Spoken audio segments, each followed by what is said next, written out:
Começa agora a história de uma mensagem. Uma ponte de amor e esperança sobre o Rio da Saudade. Baseado na obra do médium Chico Xavier, uma realização do grupo Os Mensageiros, há mais de meio século trabalhando pela divulgação da doutrina espírita.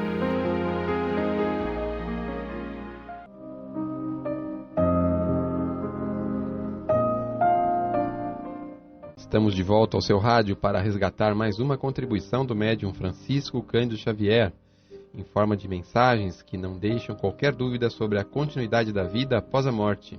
A história da carta de hoje começa no dia 11 de dezembro de 1978, em Vicente de Carvalho, distrito da cidade litorânea de Guarujá, em São Paulo. Naquele dia, o jovem Edson Roberto, de 26 anos, trabalhava em seu próprio estabelecimento comercial, quando recebeu um possível cliente, o qual, na verdade, tensionava assaltá-lo.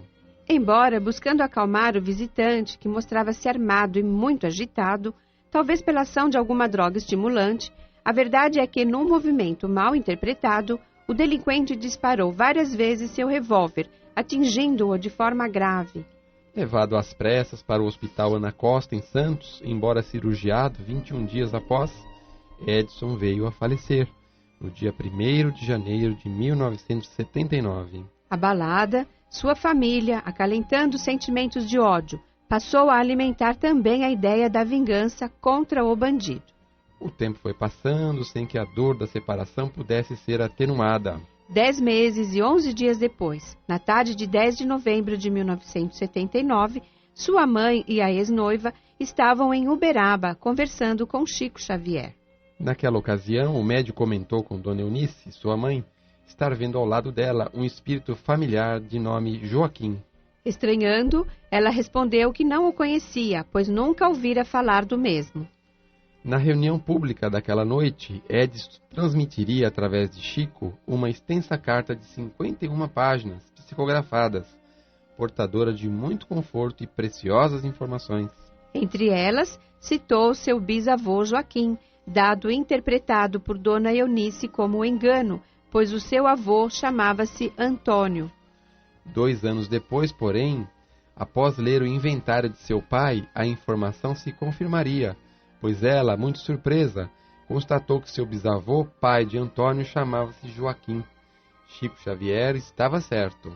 Na sequência, portanto, a íntegra da mensagem de Edson. A história de uma mensagem.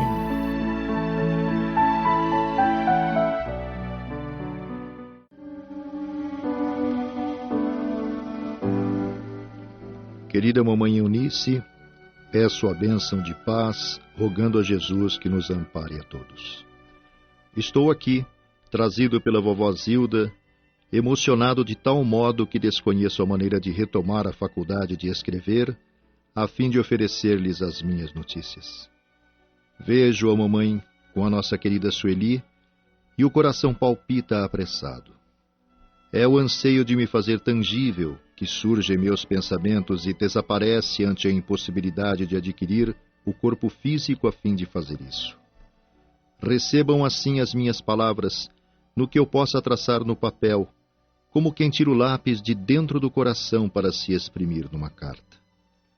Antes de tudo, venho pedir-lhes, querida mãezinha e querida Sueli, para viverem, sem perder a coragem diante do futuro. O que me aconteceu a princípio para nós todos foi algo inesperado e terrível. Achava-me com a alegria do ano novo trabalhando no Itapema e estava longe de imaginar que seria alvejado por bagatela. Quando me vi, sob o fogo da arma disparada, caí num torvelinho de ideias desencontradas. Eram as promessas que havia feito a meu pai e ao seu coração de mãe que não mais se cumpririam. Era o meu compromisso com a nossa querida Sueli que se desfazia quando tanto desejava fazê-la feliz. Eram meus irmãos na lembrança a esperarem por mim. Eram os planos de serviço que não conseguiria retomar. Lutei para não dormir naquela hora difícil, ansiando prosseguir no comando do meu corpo, mas todo o esforço se fazia inútil. Por fim, entrei num desmaio como se meus pensamentos fossem uma vela acesa que se apagava de repente. Quis pensar em reagir, mas, no fundo do meu coração, qual se alguém me quisesse refletindo em Jesus nos momentos que me precediam repouso, me falava com uma voz que parecia vir de mim mesmo. Filho, pense em Jesus. Perdão para nós todos. Ódio, nunca. A voz me mostrava a ideia com tanta doçura que rapidamente me esqueci de que fora atacado. Refleti em Jesus e senti que adormecia com uma bênção. Só muito depois vim a saber que essa voz vinha da vovó Zilda, que não me desejava odiando a ninguém. Dormi profundamente e não tive qualquer contato com a realidade de tudo quanto se seguia àquela agressão, porque hoje creio que a misericórdia de Deus estabelece uma lei de repouso para os que se transferem de uma vida para outra, mormente eu me reportando ao meu caso, porquanto caía sem qualquer preparação. Quanto tempo perdurou aquele torpor imprevisto, não sei. Lembro-me de haver acordado num aposento de hospital que me fazia supor numa internação em algum pronto-socorro da terra mesmo.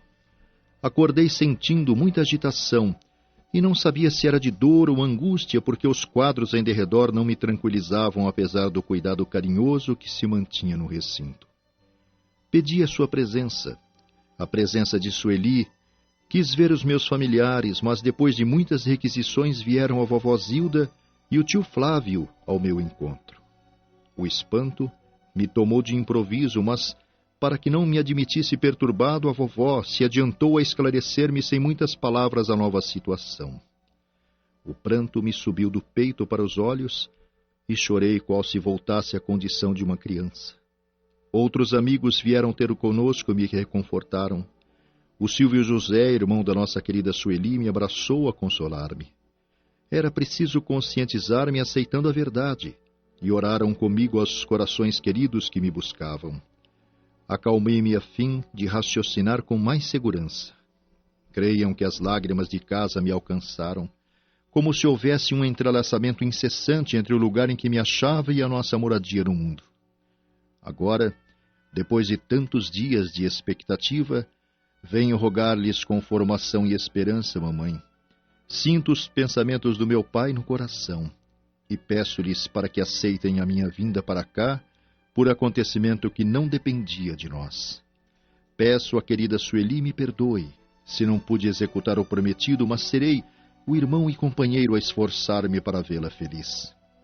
Meu bisavô Joaquim me esclarece que passei por uma reação do presente em relação ao passado, e acredito que só por uma dívida de que me mantenho ainda esquecido, poderia eu cair, sem justa razão, no serviço em que procurava nossa subsistência.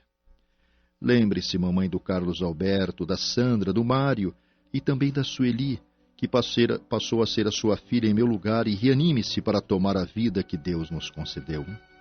Com paciência e alegria agora peço, mas peço com todos os meus sentimentos de filho e de companheiro, para que ninguém do nosso campo familiar e nem das nossas amizades pense em vingança.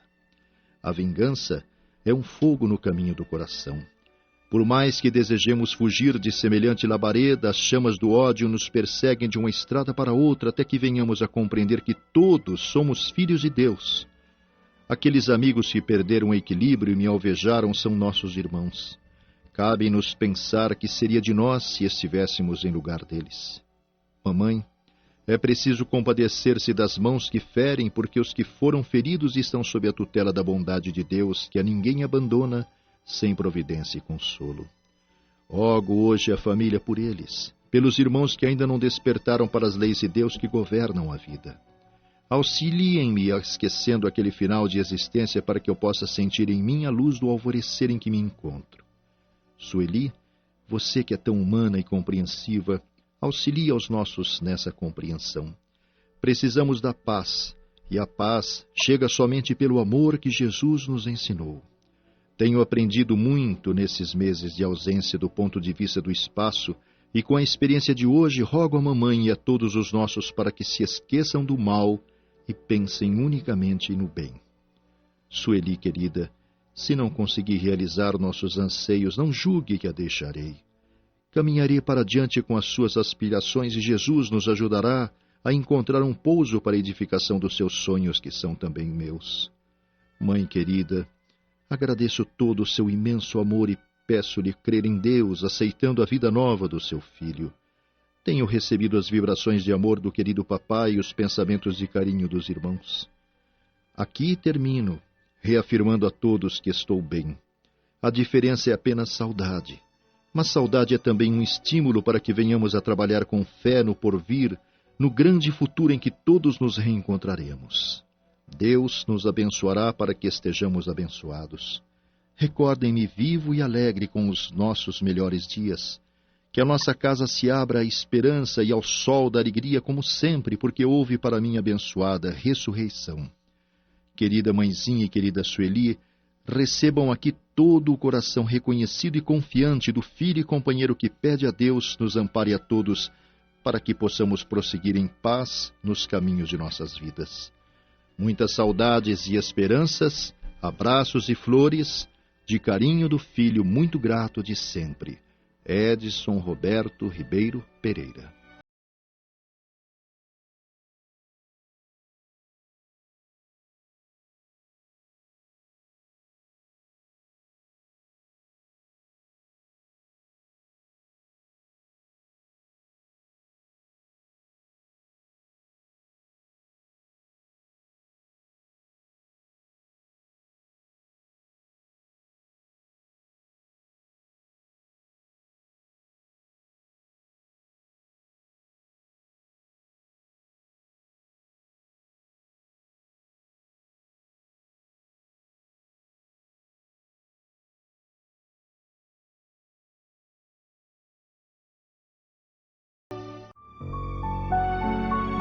Os detalhes da mensagem.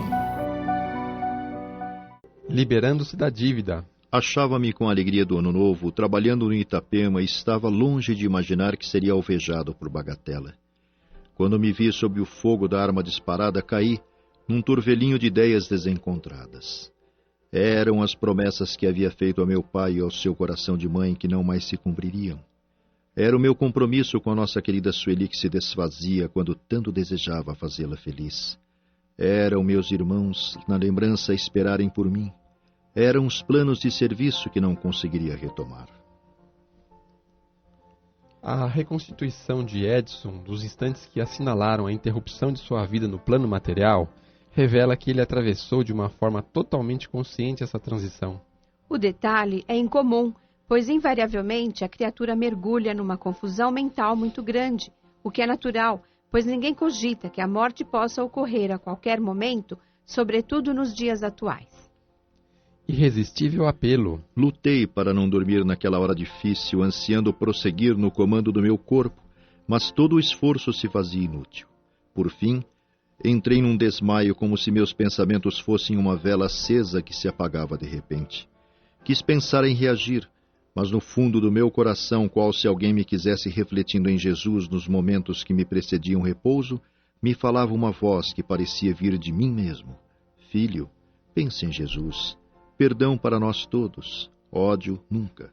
A voz me mostrava a ideia com tanta doçura que rapidamente me esqueci de que fora atacado. Refleti em Jesus e senti que adormecia com uma bênção. O instinto de conservação e o inesperado da situação levam a criatura a tentar resistir ao inevitável. Fato comum entre os episódios pesquisados até agora, este também confirma a presença de amigos espirituais acompanhando processos de transferência das criaturas para o retorno ao mundo espiritual. Despertando na nova vida. Quanto tempo perdurou aquele torpor imprevisto, não sei. Lembro-me de haver acordado num aposento de hospital que fazia-me supor numa internação em algum pronto-socorro da terra mesmo. Acordei sentindo muita agitação e não sabia se era de dor ou angústia, porque os quadros em derredor não me tranquilizavam, apesar do cuidado carinhoso que se mantinha no recinto. Pedi a sua presença, a presença da Sueli.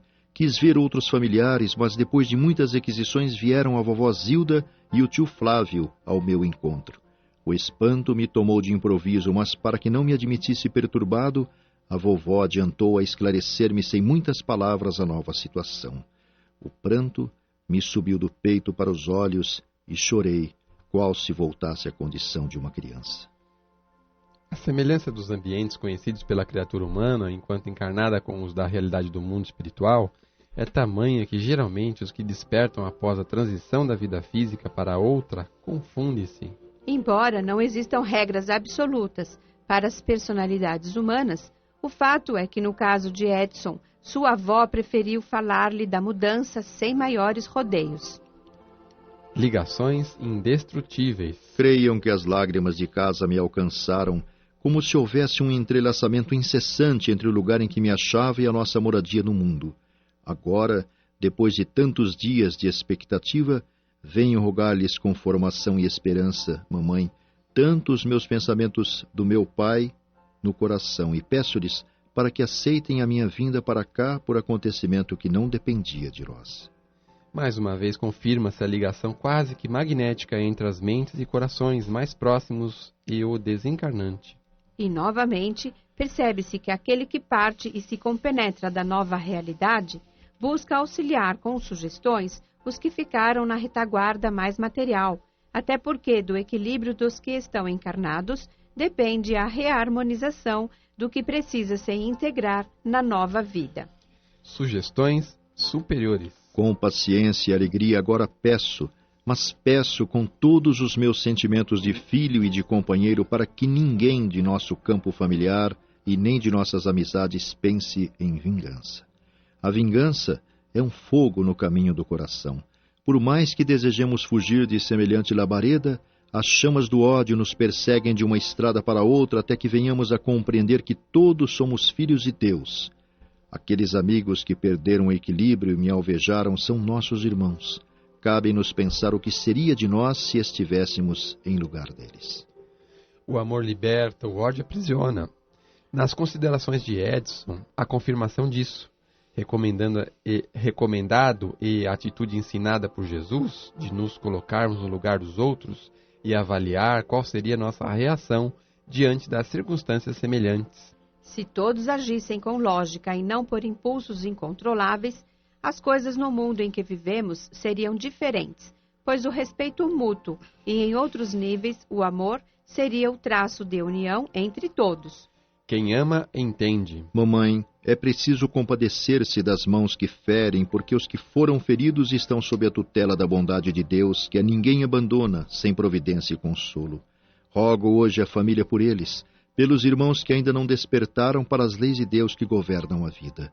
Auxiliem-me esquecendo aquele final de existência para que eu possa sentir em mim a luz do alvorecer em que me encontro. Sueli, você que é tão humana e compreensiva, auxilia aos nossos nessa compreensão. Precisamos de paz, e a paz chega somente pelo amor que Jesus nos ensinou. Tenho aprendido muito nesses meses de ausência do ponto de vista do espaço, e com a experiência de hoje rogo a mamãe e a todos os nossos para que se esqueçam do mal e pensem unicamente no bem. Nesse ponto de sua carta, Edson, poucos meses depois de sua súbita partida, demonstra uma compreensão dos problemas que o atingiriam somente presente, nos quais já refletem um nível superior espiritual. A propósito, o capítulo 12 do Evangelho segundo o Espiritismo, na parte referente a instruções dos Espíritos, nos fala sobre o ódio, sobre a vingança, mostrando a insensatez de nos deixarmos enredar nesses climas mentais e emocionais. Palavras finais.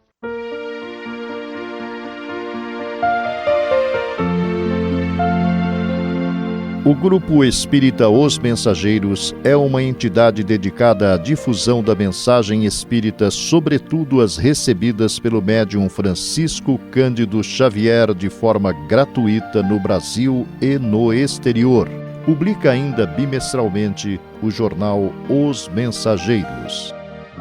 O Grupo Espírita Os Mensageiros tem também o seu braço social, a AME, Amigos Mensageiros Espíritas, que mantém atividades com moradores de rua, no Glicério e também com mães carentes, tanto no Glicério como na cidade de Carapicuíba.